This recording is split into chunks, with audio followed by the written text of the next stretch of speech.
Unique characteristics, you being you, goes a long way, of course, when you're building a personal brand.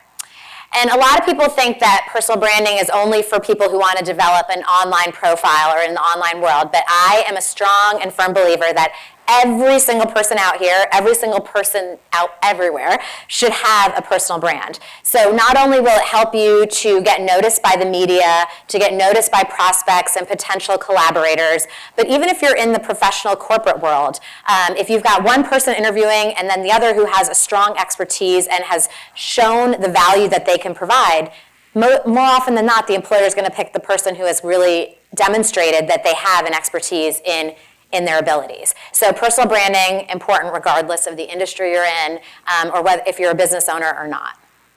So before I jump into how you guys can kind of take personal branding to the next level, the quick about me, so they kind of already gave you all of this. So I'll just say that I do one-on-one coaching. I host monthly mastermind groups for female entrepreneurs. I host a monthly meetup.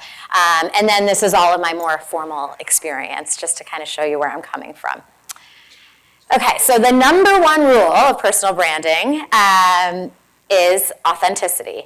And I'm going to kind of breeze through this because I think anywhere that you read anything about personal branding, everyone says this is kind of the number one. And I believe it's important, but I believe there are a couple other characteristics of branding that are not even more important, but as important as this. But the reason that authenticity is so important is because no one is you, right? You are your own unique self, and the best way for you to differentiate yourself is to be yourself because no one else is you. Also, you want to be authentic in your message and what you're delivering. So as I'm giving you tips today, I really want to reinforce that you have to apply these characteristics, these tips that I'm giving in what makes you feel comfortable, in your voice. So no one is going to be Marie Forleo or Gary Vee or me. You're going to take elements, you're going to learn from them, and then you have to apply it to your own business model, to your own voice, to your own personality. So authenticity, authenticity, authenticity. This is what I think is probably, outside of authenticity, the most important part of personal branding. And that is knowing your value and knowing your expertise. So in the interest of time, we're not going to be able to dive so deep into this, but this is, I'm creating a group coaching program right now that's going to take weeks to kind of go through basically this idea right here. And the reason is, you can say, I am an organizer, for instance, right? Well, there's a million other organizers out there. So what can you say about your expertise or the value that you bring that is different than those other organizers out there? That's where your personal brand really comes into play. So I'm going to, go through right here some of the questions that you're going to want to ask. And if you want to take a picture of any slides, this is probably the one to take a picture of. So these are some of the questions that you really want to ask yourself so that you can start to kind of create your story, the story that you're going to tell offline when we walk out of these rooms. Yeah. Oh, great. The one slide I told you to take a picture of. Okay, well, until somebody comes out here, I'm going to keep talking, but someone, I'm sure, will come out and help this because I don't know why it's doing that. So what are the different questions you want to ask yourself about your expertise? Well, first of all, what am I an expert in? What am I good at? So in my current job, in my current business, what are the skills that I know I rock? That people come and they ask me, how do I do it? So that would be kind of the first thing to figure out. Secondly, what are the things that people come to me for advice on? Wow, it works when I tell you to take a picture of something. What are the questions, what are the things that people come to me and they're always asking my advice on? It might be related to the industry I'm in and the job I'm doing, the business that I'm doing. It might have nothing to do with that. So what we're going to talk about today is not only how you're going to brand yourself in your business and what you do, but we're also going to talk about some of those other unique characteristics, traits, interests, hobbies that make you you, that make you different, and that can add a little bit of flair and personality to your business and your personal brand. So what are those topics and questions that people come and ask you? What are those pain points that customers are constantly kind of asking of you as well? What are the things that you love doing, that you're passionate about, that you have fun? So these are all things that you could, take these and then dive deeper into almost every single one of these questions. But at the end of the day, what are the things that you're good at, that you love doing, that you're known for? Those are the things that are going to help to kind of craft your brand. So if I'm going to talk about some of the different social media platforms. And for those of you that aren't comfortable in social media, I'm also going to talk about in person, the way that you can kind of translate some of these ideas.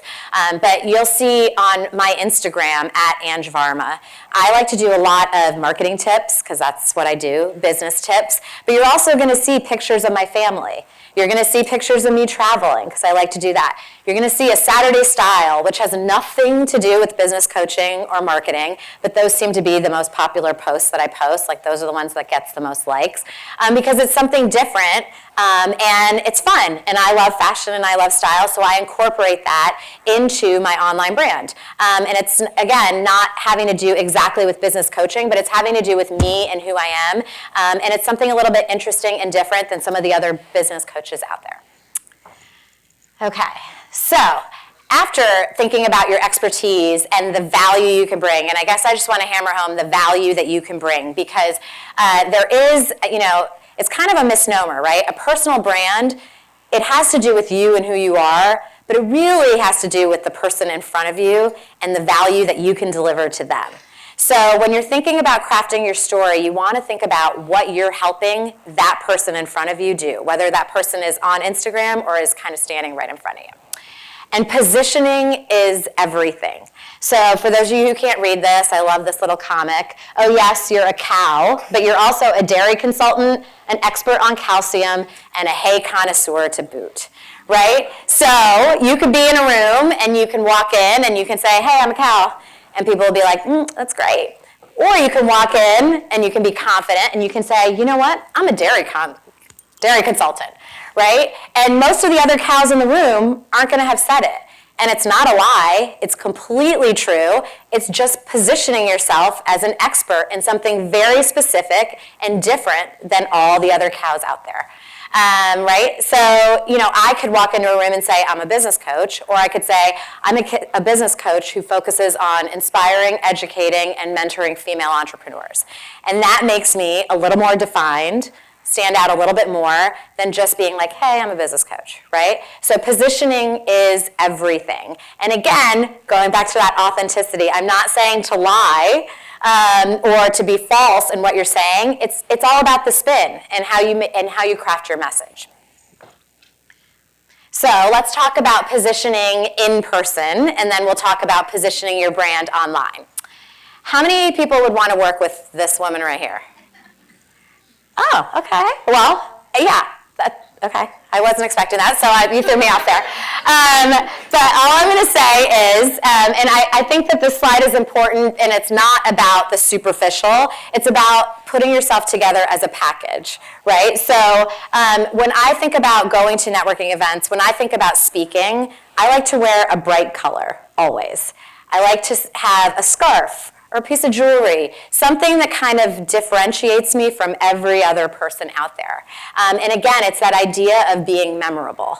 And this picture is to represent someone who is maybe not as confident in their message, and you only have the first 10 seconds to make a first impression. And this is in the online world and in the offline world as well. So you want to make it a good one. So before you enter that conference, that networking event, you got to give yourself a pep talk. You got to make yourself a little more extroverted if you're an introvert. And you have to, which we're going to get into, you got to know the value that you're providing to the people that are in the audience, right? Or to the person that's in front of you. So we'll talk about that in a minute, your elevator pitch and having that buttoned up. But the idea is you have to look the part. And you only have that one time to make that first impression. So make it a good one. So think about maybe how you're dressing, making sure it's appropriate, making sure that you're standing out from everyone else out there, and that you're confident in the message you're delivering. And it's that whole idea of faking it until you make it, right? So even if you're not 100% confident, stand in front of a mirror and start practicing what you're going to say when you're at a networking event. When someone asks you who you are and what you do, you should have that down pat. That's not something that's going to change that much. It'll change depending on your audience a little bit. But stand in front of a mirror and practice it. Business cards. Okay, this is just a little example of how you can really do minor tweaks to make yourself memorable and to represent your brand. So this right here is my business card. It's square instead of rectangle. It's really bright pink. I'm assuming you can see that all the way back there. And I have a little tagline here of inspiring, connecting, mentoring female entrepreneurs. Or you could just have the run-of-the-mill business card, which is fine. There's nothing wrong with it. I just wanted to give an example of how you can even take something as small as a business card and incorporate elements of your personality and your brand to, again, stand out and become memorable in a crowd. I don't have time to get into business card etiquette, but please don't, when you're at an event, don't just stuff your card in someone's face. Like, it's a conversation. It's a two-way street. So I won't do any more of that, but that was on there too. In the online world, it's the same thing. You want to think about how you're positioning yourself. People get your LinkedIn profile, they look at your Instagram profile for about 0.2 seconds, right? So if you are not positioning yourself in a compelling manner, in a way that makes them think, I want to see a little bit more about this person or learn a little bit more about this person, you've probably lost them. That's way more in the online world than in the offline world, right? So your profile pic, something as basic as this, you want to make sure it's high res. It's unique and differentiated. So I will say, if you're starting out, you might not have a big budget. I didn't have a big budget starting out either. But one of the best things I invested in were professional photos for my website and for my social media channels. So when you are ready for that point, I say aim for it. Because I can't tell you the number of people that now when I pitch about maybe doing marketing consulting for them, the first thing they say is, I love your website and I love the brand that you've built on your website. And that's really because of the photos that have been captured. That really, I took a lot of time in the photos and making sure that they were reflective of who I am and my personality. So you're online, but until you're there, just make sure it's not like your LinkedIn photo isn't like a man's hand around your shoulder that you've cropped out, right? Like you want to make sure that it is, and with iPhones you can take high quality pictures, so just make sure it's fun, it's representative of you. It doesn't have to be that stodgy headshot thing anymore, right? It can be a little bit of your brand. These are just kind of some examples. I prefer to mix it up in different social media channels, but Okay, so now let's get into that elevator pitch. So this is again about positioning, and this is much more about your expertise. But instead of rattling off everything that you do, you want to really think about the value that you provide. So if you leave with anything, that is probably it. Because that is going to be, whether you pitch the media, whether you're pitching a prospect, whether you're pitching somebody to work for, you want to think about what it is you can give them. And that is what your elevator pitch should show. And if you think about what an elevator pitch is, it's the idea that you get in an elevator, the doors close, you go up 10 to 15, whatever, floors, and then the doors open. So you don't have a lot of time. So what can you say in that short amount of time that's going to make somebody want to know you a little bit more, right? And that's all about positioning. So tailoring it to your audience, that confidence, the fake it till you make it, clear, concise, 30 seconds. And here is another place where you should try to interject just something a little bit different than any other person out there so that those people remember you, right? It might be some unique characteristic. It might be a hobby. You're going to have to get a little bit creative. But again, try to be memorable in your elevator pitch as well so that you're drawing people in. They want to find you on LinkedIn. They want to follow up conversation with you. In that 30 seconds, you've caught them. Same with your online. So this, you probably can't see it, but I recently kind of tweaked my Instagram, even my Instagram profile, from just being a resume and saying, oh, I'm a biz coach, I'm a mom boss, I'm an influencer, like rattling off, like nobody cares, right? I need to represent that in my photos and in my captions. I need to tell people all about that. They should know that. But I changed it to be a bit more why you want to follow me. What are you going to get out of this relationship? Not what I am So instead, now it says I'm a biz coach and marketing consultant, but that my tips are on increasing your sales and visibility, and you get a little of mompreneur life as well. And go to my website, not because I want you to go to my website, but because you can get a free consult. Or, in any case, whatever your lead magnet is, giving them a reason to go to your website. So think about that in your LinkedIn too, anything. People come to you, they want to know what they can get from connecting with you. And then once you have kind of positioned yourself, you've thought about your branding. Again, I'm like flying through this, but thinking about your branding, who you are, the value that you bring, and what your expertise is. And I think I've said it enough times, but just in case, thinking about that expertise, be very, very specific. So I use the organizer as an example. People are afraid to niche. But when you niche, that's when you're actually differentiated and when people want to work with you.